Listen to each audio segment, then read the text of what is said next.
Assalamualaikum warahmatullahi wabarakatuh.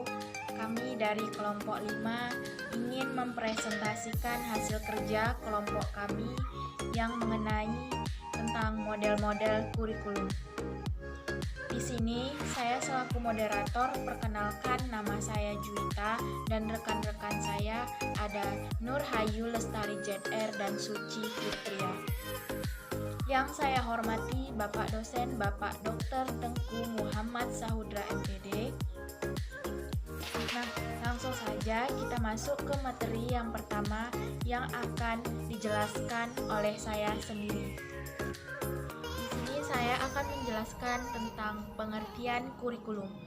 Dalam kamus Webster New International Dictionary bahwa kata dalam Undang-Undang Nomor 20 Tahun 2003 mengemukakan bahwa kurikulum itu adalah seperangkat rencana dan peraturan mengenai isi dan bahan pelajaran serta cara yang digunakan sebagai pedoman dalam pelaksanaan proses belajar mengajar.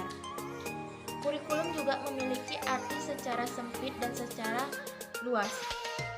Kurikulum dalam artian sempit yaitu sebagai sejumlah mata pelajaran yang harus diikuti oleh siswa untuk dapat menempatkan pendidikan pada lembaga tertentu. Nah, saya ulang kembali.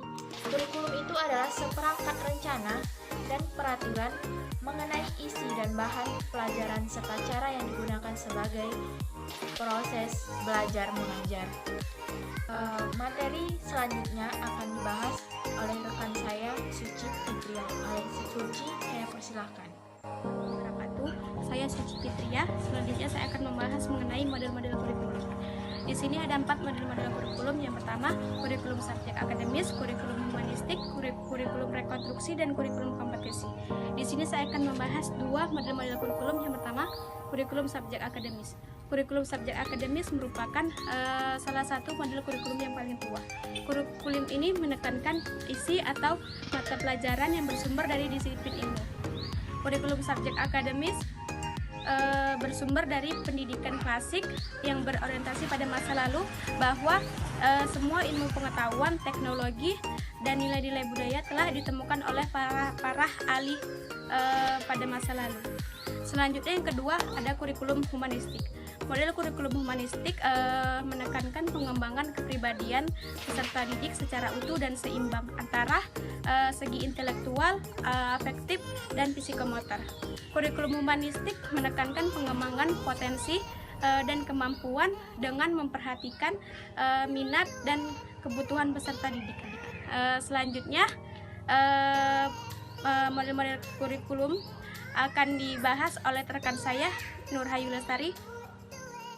Terima kasih kepada rekan saya Suci Fitria. Di sini saya akan melanjutkan yang ketiga, yaitu kurikulum rekonstruksi sosial. Kurikulum rekonstruksi sosial adalah lebih memusatkan perhatiannya pada permasalahan yang dihadapi peserta didik dalam masyarakat. Kurikulum ini bersumber pada aliran pendidikan instruksional. Pendidikan merupakan kegiatan bersama, interaksi, dan kerjasama. Kerjasama atau interaksi bukan hanya terjadi pada peserta didik dan guru, melainkan juga antara peserta didik dengan peserta didik, peserta didik dengan orang-orang lingkungannya, dan sumber-sumber belajar lainnya. Nah, yang keempat, kurikulum kompetensi. Kurikulum kompetensi seiring dengan perkembangan zaman, pendidikan kompetensi menjadi suatu keharusan. Setiap orang dituntut kompeten di bidangnya. Kompetensi dapat didefinisikan sebagai pengetahuan, keterampilan, sikap, dan nilai-nilai yang diwujudkan dalam kebiasaan berpikir dan bertindak. Nah, selanjutnya model-model pengembangan kurikulum. Yang pertama yaitu ada model Robert James, yang kedua model Grassroots, yang ketiga ada demonstration model, yang keempat Beckham System Model atau model Beckham. Yang kelima, model tabah atau konverter model. Baiklah, selanjutnya saya serahkan kepada moderator. Mungkin ini saja yang dapat kami jelaskan dan kami paparkan dari kelompok 5. Apabila ada kekurangan dan kesalahan kata, kami mohon maaf. Assalamualaikum warahmatullahi wabarakatuh.